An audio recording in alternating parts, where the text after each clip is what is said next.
여러분 안녕하십니까? 대한민국 최고의 입시 전문가들이 함께해서 변화된 대학 입시의 핵심 포인트와 성공 전략에 대해 짚어보도록 하겠습니다. 현 시대 공교육이 으뜸으로 손꼽는 신동원 한국진학진로정보원 이사님을 모셨습니다. 또 한 분은 오랜 기간 사교육의 현장에서 수험생들을 지도해 오신 김영문 이천청소학원 원장님이십니다. 어서 들어오십시오. 반갑습니다. 안녕하세요. 안녕하세요. 반갑습니다. 고3 수험생들이 맞이한 2022학년도 대학 입시는 수능과 학생부 등 이제까지와는 상당히 다른 각도에서 치러질 예정입니다. 인문계나 자연계로 구분됐던 이제까지와는 달리 계열의 구분이 없어졌고 수험생들이 과목을 선택하는 폭 또한 크게 넓어졌습니다. 구체적으로 무엇이 달라졌고 학생들은 어떻게 대처하면 좋을지 우선 수학능력 시험에 대해 신동원 이사님께서 짚어주시죠. 네, 지금 재수생들 또 고3 재학생들은 2015 개정교육과정으로 고등학교를 마친 학생들이거나 지금 현재 공부하고 있는 학생들입니다. 수학능력 시험도 2015 개정교육과정에 맞춰서 올해부터 변하게 되는데 2015 개정교육과정의 특징은 뭐냐면은 바로 가장 중요한 것이 문이과를 철폐한 것이다. 또 하나는 학생들의 역량이라든지 진로라든지 또 능력이라든지 수험생들의 특징에 따라서 과목을 선택할 수 있는 수능으로 바뀌었다는 것이 가장 큰 특징이라고 볼 수가 있습니다. 그래서 국어 같은 경우는 2학년 때 배우는 독서하고 문학을 공통 과목으로 하고 화법과 작문이라든지 언어와 매체 중에서 하나를 선택하도록 되어 있고요. 또 수학은 수학 1, 수학 2 보통 2학년 1학기 때 배우는 수학 1과 2학기 때 배우는 수학 2를 공통 과목으로 하고 확률 통계 또 미적분 기하 중에서 한 과목을 선택하도록 되어 있습니다. 영어나 한국사는 종전과 같고요. 탐구도 사에서 9과목, 과학에서 8과목, 가운데 벽 없이 2과목만 선택하도록 되어 있고요. 직업계에서 약간 이제 바뀌긴 했는데 여기도 이제 선택 과목으로 치르게 되어 있고요. 하여튼 이런 식으로다가 탐구도 선택 과목제로 더 확대가 됐습니다. 제2 외국어도 9개 과목 중에서 독일어에서부터 한문까지 9개 과목 중에서 한 과목을 선택하는 선택형 수학능력 시험으로 바뀌었다라는 것이 특징입니다. 국어와 수학에서 선택 과목제가 도입되는 등 이제 수능에서 변화가 있는 것처럼 학생부 또한 이제까지와는 많이 달라지는 것으로 압니다.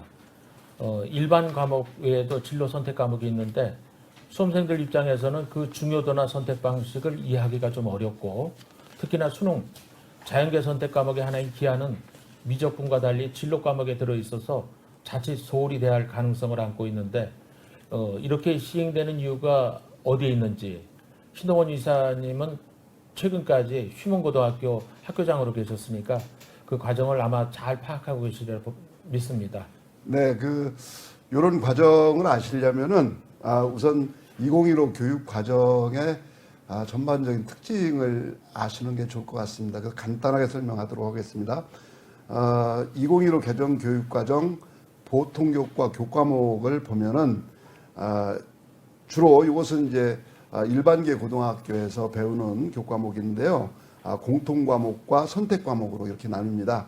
공통과목은 주로 1학년 때 배우는 국어, 수학, 영어, 한국사, 통합사회, 통합과학 거의 이제 필수로 배우는 과목들이죠. 그리고 이제 선택과목은 일반 선택과목이 있고 좀 더 심화된 진로 선택과목이 있는데 일반 선택과목은 주로 2학년 때 많이 배우게 되고요. 진로 선택과목은 2학년 때와 3학년 때 이렇게 이제 걸쳐서 배우게 되는데, 요 표에서 보면은 파란색이 있습니다. 독서, 문학, 수학 1, 수학 2. 이거는 공통 과목으로 이제 시험을 보는 거고요. 빨간색이 있는데, 빨간색은 전부 표와 같이 선택 과목입니다. 제2 외국어까지 이렇게 선택할 수 있도록 돼 있어서, 사실 그 교육과정, 보통 일반계 고등학교에서 배우는 교육과정의 각 교과 중에서 아주 극히 일부만 수능 과목에 포함된다라는 것을 아실 수가 있죠. 전번 3월 달에 수학능력 시험의 학력 평가라고 해서 이제 예비적으로 이렇게 보는 서울시 교육청 모의고사를 분석한 것이 있습니다. 거기서 보면은 각 선택 과목별로 선택 임원이 어떤 식으로 바뀌었는지, 어떤 식으로 이제 그 분포가 되어 있는지를 알 수가 있는데요. 국어에서는 화법과 작문이 약 73%, 언어와 매체가 26%, 수학에서는 확률과 통계가 가장 많습니다. 문과 학생들이 주로 선택하니까요. 60% 정도, 미적분이 34% 정도, 기하가 한 5.82%니까 한 6% 정도로 가장 작았습니다. 그리고 이제 사회탐구는 거의 작년하고 큰 차이가 없더라고요. 가장 많이 선택한 과목은 생활과 윤리, 그리고 그 두 번째로 선택한 과목은 사회문화 한 32.9%니까 큰 차이가 없죠. 그리고 한국지리가 이제 한 37,000명 정도가 선택을 했고요. 윤리와 사상이 27,000명, 정치와 법이 이것도 대략 27,000명 이렇게 선택했다라는 것을 볼 수가 있고요. 또 이제 그 과학 과목은 3월달 모의고사는 2과목은 보지 않고 1과목만 봅니다. 그래서 물리학이 한 15% 정도, 가장 많은 것은 생명과 과학이 29%, 지구과학이 25% 정도 이렇게 선택을 한 것으로 나타나는데 요 4월달 경기도 학력평가에서도 거의 같은 양상을 보였습니다. 예. 그리고 재수생 경우는 학생부에서 진로 과목을 선택한 적은 없었지만 이번 입시부터는 대학에서 똑같은 적용을 받습니다. 김영문 원장님께서는 지금 재수생들하고 지금도 함께 하고 계신데 이 졸업생들에 대한 학생부 지도는 어떻게 하고 있고 또 그 실제는 어떠한지 듣고 싶습니다. 네, 말씀드리겠습니다. 예, 우리 바로 신 이사님 선택에 관해서 아주 참 자세하게 말씀을 잘 들었습니다. 하지만 이제 저희 학원을 기준으로 선택 과목에 대해서 잠시만 말씀드리면 사실 올 초에도 상담 과정에서 선택 과목에 대해서 수학은 큰 문제가 없는데 국어에서 많은 학생들이 혼란을 빚었던 것이 언어 매체를 선택해야 되는지 화작문을 선택해야 되는지, 그래서 학생들은 전혀 방향성이 없습니다. 그래서 저희 학원은 올 초에 직접 선생님과 1대1로 면담을 통해서 학생들의 궁금했던 거, 특히 언어 과목을 선택했을 때 표준 점수가 높을 것이라는 그런 예상, 이런 걸 중심으로 면담을 해가지고 학생들이 여기 와서야 선택 과목을 결정을 했습니다. 그리고 막상 수업을 진행하면서 수강을 받아보니까 의외 현상이 벌어졌습니다. 사실 보통 화작문이 한 7, 그 다음에 언어 매체가 3 이렇게 생각했는데 전혀 다른 양상이 나타났어요. 저희 학원에서는 언어 매체, 문법이 들어간 언어 매체가 6이 되고요. 화작문이 4로 나타나가지고 다시 수준별 수업을 하기 위해서 이렇게 분반 수업을 했는데요. 막상 가르쳐 보니까 학생들이 문법 쪽을 선택하면 아마 표준 점수에서 득을 보리라는 그런 예상 때문에 문법을 많이 선택을 했습니다만 막상 수업을 듣고 보니까 문법에 소홀했던 학생들이 상당히 많이 힘들어하는 걸 봤습니다. 그래서 문법을 열심히 학원에서도 원리와 개념을 이렇게 가르쳤는데 막상 모의고사 볼 때에 이것을 적용하는 것이 아직도 서툴러 가지고 문법 쪽에서 학생들이 많이 곤욕을 치르고 있습니다. 그래서 이런 분위기도 있습니다. 6월달 모평 시험이 끝나고 그때 점수가 안 나오면 나는 화작문으로 갈아타야 되겠다. 자, 이런 분위기도 학원에 있습니다. 하지만 처음에 예상했던 건 전혀 달리 이제 언어 매체 쪽이 굉장히 많다는 사실이죠. 또한 수학 쪽에서는 우리가 예상했던 대로 역시 문과 학생들은 확률과 통계가 뭐 거의 한 95% 이상인데 문과 학생인데도 저희 학원에서 조금 상위권 학생들은 미적분을 선택한 학생들도 있습니다. 그러나 이제 수학 쪽은 예상했던 대로죠. 예, 그래서 아무래도 미적분이 많고 그 다음에 기하가 좀 적은 편이죠. 자, 이렇게 이제 선택에 대해서 저희 학원의 상황을 말씀을 드리고요. 그 다음에 이 학생부 수시를 대비한 학생부 지도는 저희 학원은 이렇게 하고 있습니다. 학원에 입소 시에 수능 성적표하고 그 다음에 학생부 생활 기록표를 저희들은 의무적으로 받습니다. 그래서 받아가지고 전체를 정리한 다음에 6월 모평이 끝나고요. 일단 1차 진로 상담을 하면서 수시 대비 상담을 저희들이 해주고 있습니다. 이때 참여율은 보니까 거의 한 90% 정도 됩니다. 생각보다는 상당히 많습니다. 그런데 아무래도 이제 재수생들은 정시 때문에 이제 학원을 들어왔기 때문에 수시에 대해서 그렇게 크게 긴장을 하지 않는 것 같습니다. 그리고 9월 달에 가면은 이제 2차, 우리 모평 시험이 있죠. 자, 이걸 끝나고 이제 다시 한번 진학 상담을 해가지고 마지막에 자기소개서 검토하고 이제 그리고 접수를 해봤거든요. 근데 이제 올해 같은 경우는 6월 달에 또 그렇게 할 저희들이 예정이고요. 특히 올해 9월 1일 날 교육평가원 시험이 있죠. 그리고 열흘 후인 9월 10일 날 수시 접수가 있습니다. 그 열흘 사이에 가채점을 통해 가지고 다시 진로 상담을 해서 학생부 수시 대비를 하기 위해서 그런 식으로 다 저희들은 예정이 돼 있습니다. 예. 그래서 수시를 이제 가기 위해서 여기 온 학생들은 아니지만 그래도 학생들의 통계를 내보니까 적어도 한 20% 정도는 충분히 수시에 도전을 해도 괜찮는 그런 학생들이 있고 나머지 학생들은 그렇게 뭐 크게 방향성이 없이 이제 한번 해본다 이런 정도로 학생들이 생각하고 있습니다. 그래서 특히 논술로 가고자 하는데 사실 만만치 않죠. 논술로 대학을 간다는 것이요. 그래서 인문계 논술과 그 다음에 자연계 수리 논술을 3월 달부터 개설을 해서 저희들이 수업을 계속 진행 중입니다. 특히 인문계나 수리 논술도 국영수와 똑같이 2개월에 한 번씩 모의고사를 치러가지고 저희들이 상대 평가를 또 하게 됩니다. 그래서 일단 수시를 위해서 논술도 저희 학원에서는 대비를 해주고 있다는 사실을 말하고 싶습니다.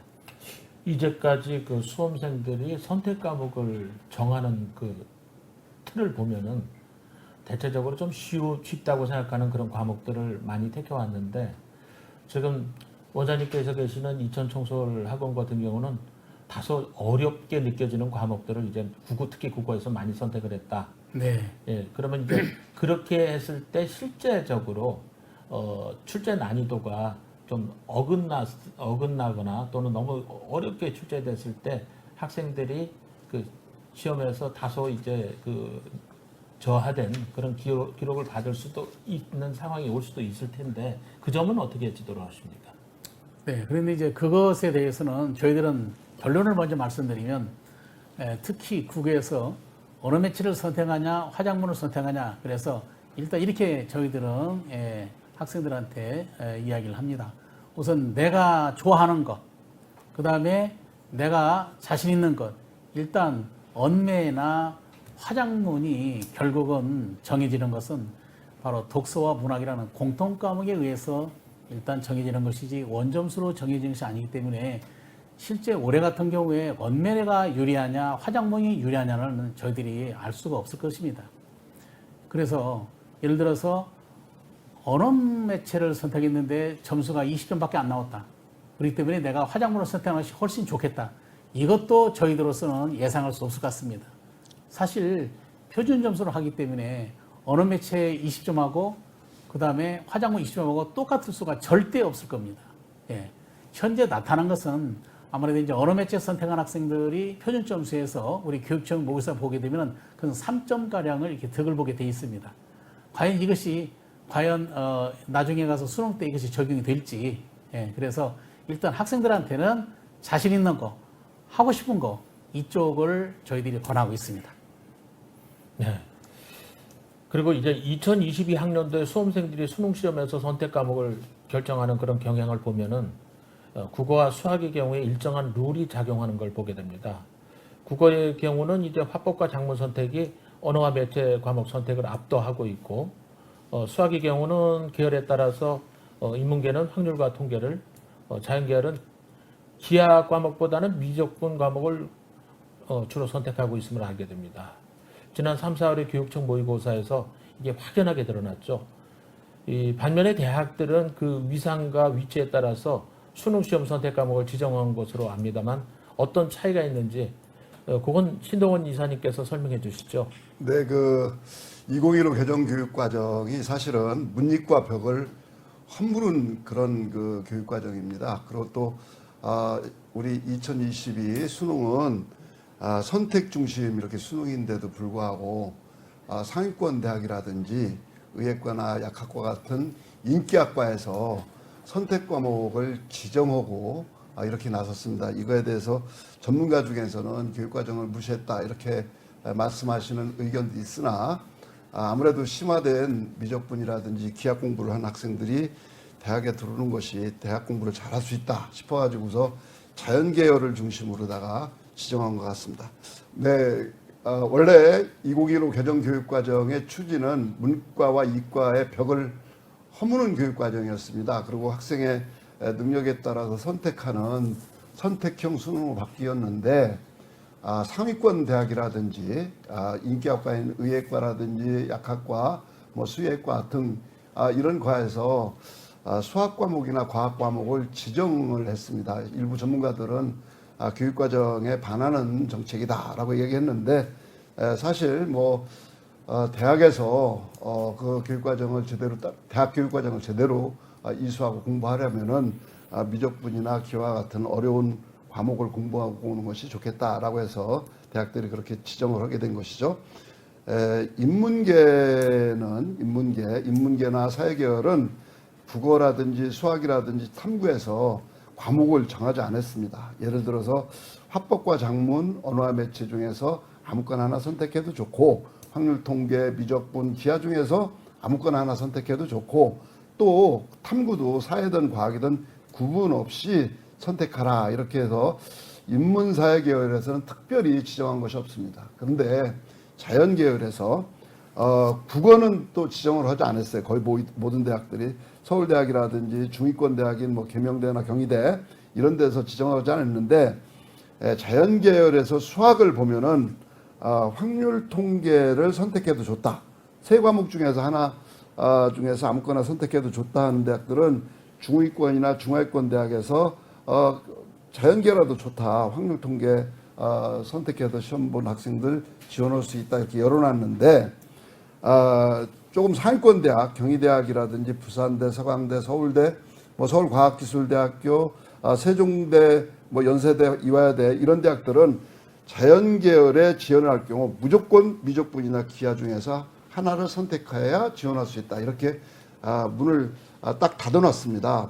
또 뿐만 아니라 이제 탐구 과목에서도 자연계열인 경우에는 과학을 갖다가 반드시 두 개를 선택하라. 특히 서울대학 같은 경우는 서로 다른 과목에 투 과목을 두 개 선택하든지 아니면은 다른 과목에 한 과목, 투 한 과목을 선택하든지 이런 식으로다가 지정을 해놓았습니다. 뿐만 아니라 사회과학 계열 구분 없이 이렇게 반영하는 대학도 경기대라든지 강남대 이렇게 중위권 대학이나 중하위권 대학에서는 열어놓고 있습니다.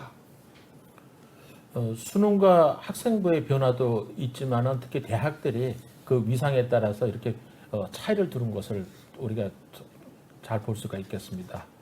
자, 지금까지 한국진학진로정보원 신동원 이사님, 김영문 이천청소학원 원장님과 함께했습니다. 진행의 김영근 입시전략연구소 소장이었습니다. 감사합니다.